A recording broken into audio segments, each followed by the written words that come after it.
बिस्मिल्लाहिर्रहमानिर्रहीम। आज का जो हमारे पास टॉपिक है वो है हिस्ट्री ऑफ क्लासिफिकेशन सिस्टम्स कि क्लासिफिकेशन सिस्टम्स की तारीख क्या है।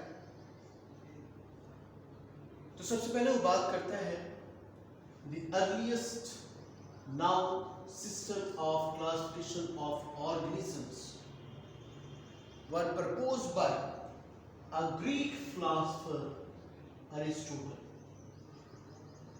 तो कहते हैं कि जो सबसे पहली जो ज़माने कदीम में एक सिस्टम जो जाना जाता है जानदारों की क्लासिफिकेशन का, वो सबसे पहले जो कहते हैं बयान किया गया है वो है एक ग्रीक फिलोसोफर अरिस्टोटल। अरिस्टो ने सबसे पहले जो वो कहते हैं जानदारों की क्लासिफिकेशन का जो सिस्टम है वो मुतारिफ करवाया है। They divided organisms into two groups, plantae and animalia। इन्होंने कहता है कि जो जानदार हैं उनकी जो क्लासिफिकेशन है, जानदारों को दो बड़े ग्रुप्स के अंदर तकसीम किया है, एक को प्लांटी और दूसरे को एनिमेलिया के। नेक्स्ट जो बात करते हैं in 700 Abu Usman Umar al-Jahiz also described the characteristics of 350 species of animals। कहते हैं कि 700 में अबू उस्मान उमर अल-जाहिज जो है उसने 350 स्पीशीज जो एनिमल्स थी उनकी खुसूसियात को डिस्क्राइब किया, बयान किया। He also wrote a lot about life of ants।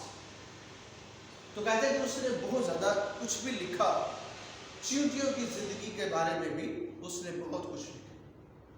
In 1172 Ibn Rushd, also called Averroes, translated Aristotle's book De Anima on the Soul in Arabic। तो कहते हैं कि 1172 के अंदर जो इब्न रुशद था, जिसे एवेरोस भी कहा जाता था, इसने अरस्तु की जो बुक उसको ट्रांसलेट किया जिसका नाम था De Anima on the soul in Arabic. अरबी के अंदर जो बुक थी अरस्तु की De Anima on the soul, उसका तर्जमा किया इब्न रुशद ने अरबी के अंदर। तो ये हमारे पास हिस्ट्री ऑफ क्लासिफिकेशन सिस्टम के लिहाज से कुछ चीजें थी।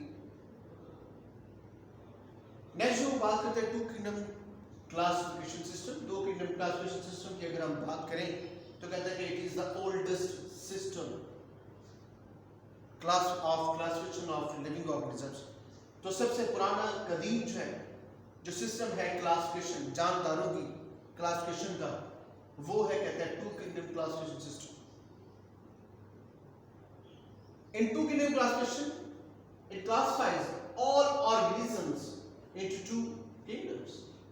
तो कहते हैं टू किंगडम क्लासिफिकेशन की अगर हम बात करें तो इस क्लासिफिकेशन सिस्टम के मुताबिक तमाम जानदारों की क्लासिफिकेशन की जाती है, गिरोहबंदी की जाती है दो किंगडम्स के अंदर, kingdom Plantae and kingdom animalia. इनकी क्लासिफिकेशन जो तमाम जानदारों की जाती है दो बड़े किंगडम्स के अंदर, एक का नाम प्लांटी और दूसरे का नाम Animalia. According to two kingdom classification system, अगर हम इस क्लासिफिकेशन सिस्टम की बात करें इसके मुताबिक क्या है, अकॉर्डिंग टू इट, इस सिस्टम क्लासिफिकेशन सिस्टम के मुताबिक क्या है, all organisms that can prepare food from simple inorganic materials and thus can store energy, they are called autotrophs, and that is why they are included in kingdom Plantae। तो कहते हैं कि system के मुताबिक, इस टू किंगडम क्लासिफिकेशन सिस्टम के मुताबिक वो जानदार जो अपनी खुराक खुद तैयार करते हैं इनऑर्गेनिक मटेरियल से, और जबकि वो स्टोर भी करते हैं, जखीरा भी करते हैं एनर्जी का, हम इन्हें कहते हैं autotrophs. Auto troughs mean food. तो जो अपनी खुराक खुद बनाते हैं उन्हें ऑटोट्रॉफ्स कहते हैं, और ये कहते हैं कि ये शामिल है किंगडम प्लांटी के अंदर। तो इसके अंदर बैक्टीरिया, फंजाई, एल्गी भी कहता है कि इस टू किंगडम क्लासिफिकेशन के सिस्टम के मुताबिक ये किंगडम प्लांटी के अंदर शामिल है। Organisms can not synthesize their own food and depend on autotrophs।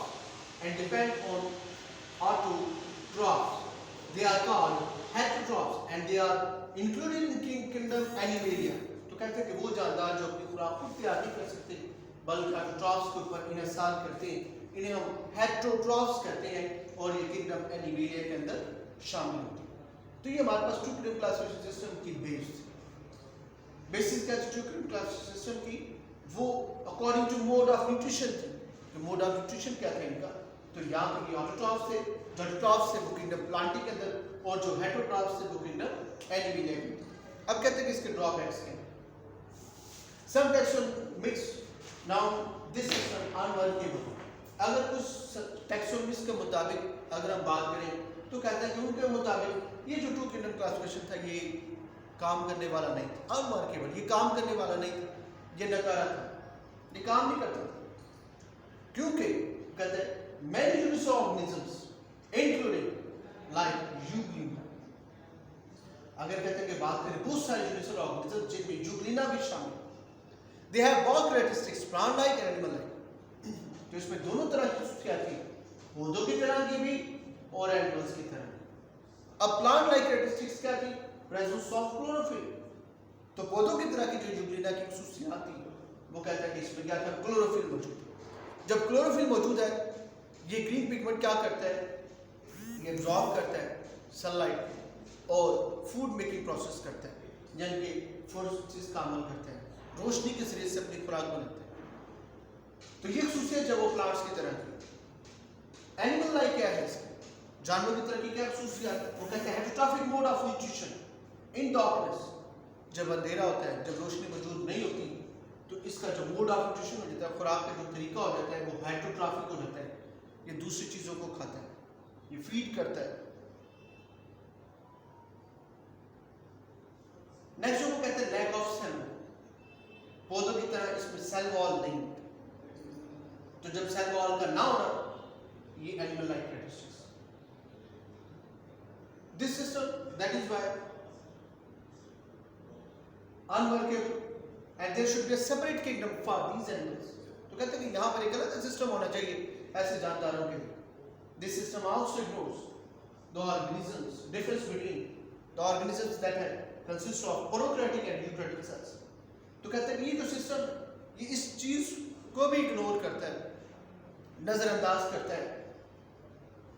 Prokaryotic और यूकैरियोटिक सेल से जो मिलकर बने होते हैं जानदार, प्रोकैरियोटिक सेल में प्रोकैरियोट्स होते हैं जिसमें बैक्टीरिया इंक्लूडेड है, सियानोबैक्टीरिया।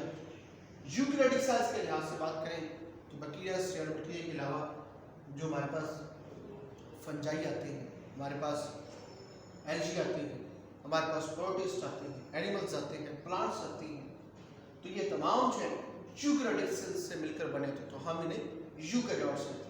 प्रोकैरियोटिक सेल क्यों कहते हैं?